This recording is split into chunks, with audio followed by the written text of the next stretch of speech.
भाई, तुझे ना एक ऐसी बात सुनाता हूं जो मैंने खुद देखी है। अब तू माने या ना माने, पर जो उस दिन हुआ वो आज तक मेरे दिमाग से गया नहीं। और कसम से मैं आज भी उस कमरे के पास नहीं जाता। नैनीताल का एक होटल है जिसमें पिछले साल मैं अपने दोस्त अनिरुद्ध के साथ नैनीताल गया था।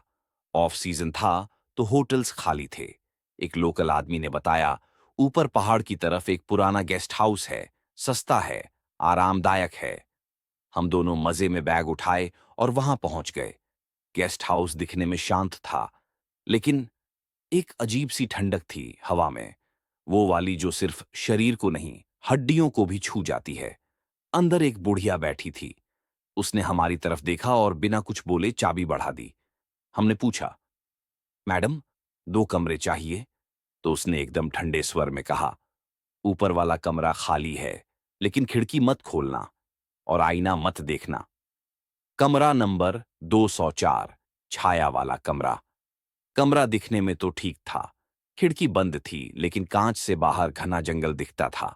और दाईं दीवार पर एक बड़ा सा पुराना बो दर्पण मॉल था, जिसमें एक हल्का सा धुंधला अक्स दिखता था, जैसे कोई देख रहा हो।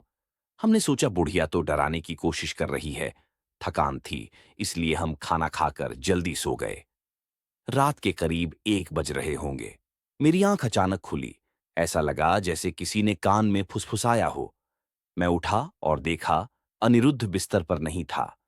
मैंने पूरे कमरे में देखा, बाथरूम में नहीं, बाहर नहीं। तभी मेरी नजर आईने पर गई। आईने में साफ दिख रहा था, अनिरुद्ध खिड़की के पास खड़ा है, लेकिन कमरे में नहीं था। मैं पीछे मुड़ा, वहां कोई नहीं था। मैंने फिर से आईना देखा। अनिरुद्ध अब मुस्कुरा रहा था, पर उसकी मुस्कान वो इंसानी नहीं थी। कानों तक फैली, आंखें खाली। और फिर उसने इशारा किया, खिड़की खोलो। मैं जैसे किसी नशे में था। मैं खिड़की की तरफ बढ़ा। जैसे ही मैंने खिड़की का हैंडल पकड़ा, मेरे कान के पास किसी ने जोर से फुसफुसाया, वो तेरा नहीं रहा। मैंने खिड़की खोली, और भाई, उस पल जो ठंडी हवा आई, उसमें कुछ था। कोई परछाई कमरे में घुस आई, बहुत लंबी, चेहरे के बिना, सिर्फ 2 जलती हुई आंखें। मैं पीछे हट गया। दर्पण कांपने लगा, जैसे कोई उसमें से बाहर निकलना चाहता हो। और फिर दर्पण से अनिरुद्ध निकला, पर अब वो अनिरुद्ध नहीं था। वो मेरी तरफ आया, सिर टेढ़ा, आंखें लाल। मैं चिल्लाया, तू कौन है?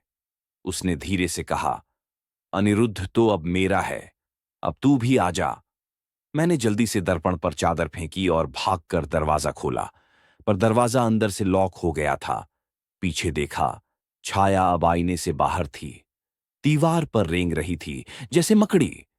मैंने जोर से भगवान का नाम लिया और खिड़की से छलांग लगा दी। अगली सुबह मेरी आंख खुली अस्पताल में। गांव के लोगों ने मुझे पहाड़ी के नीचे बेहोश पाया था। जब पुलिस गेस्ट हाउस पहुंची, कमरा 204 बंद था अंदर से। जब दरवाजा तोड़ा गया, अनिरुद्ध कहीं नहीं मिला, पर आईने पर एक चीज उभरी हुई थी। कुछ कमरे खाली नहीं होते, वहां पहले से कोई होता है, जो बाहर नहीं आ सकता। पर अगर तुम खिड़की खोल दो